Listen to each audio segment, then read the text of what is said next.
US Department of Homeland Security issued a draft notice on Monday that it will go ahead with applying 50% tariffs on Indian products entering the US from Wednesday of this week.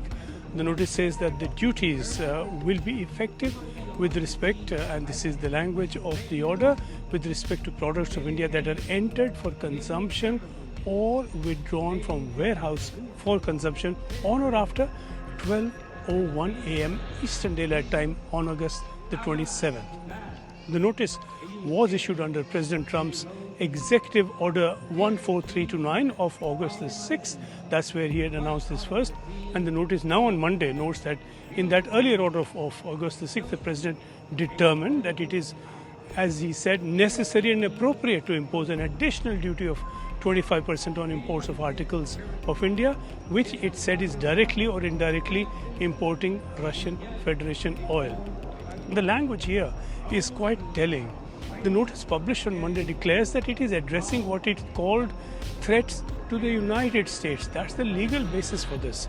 And these are threats declared to be coming from the government of the Russian Federation. In the meanwhile, of course, we saw President Trump rolling out the red carpet for Putin in the US, and he stood applauding him continuously as he walked up to that red carpet. Trump then backtracked on ceasefire in Ukraine. He did that on the grounds that fighting may strategically be necessary for Russia. So this is the sympathy for Russia declared a threat now to the US. Trump has invited and hugged that supposed threat in his own country, but given notice of applying heavy tariffs on India in the name of Russian threats to the US. He's declared that the US stands threatened, not just Ukraine, because India buys oil from Russia. Very convoluted, quite impossible to follow.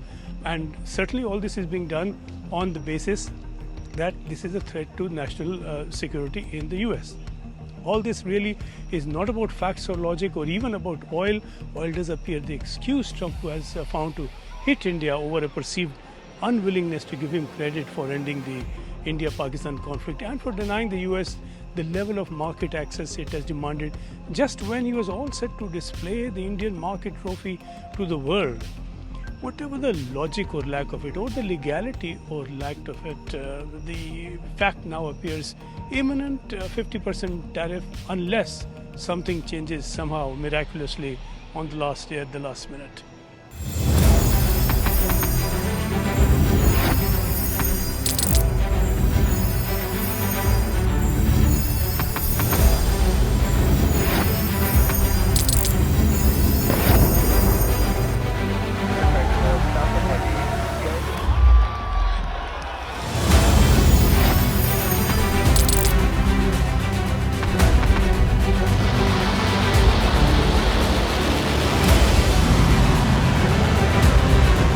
Been fighting so long and so hard that they don't know what the they're doing.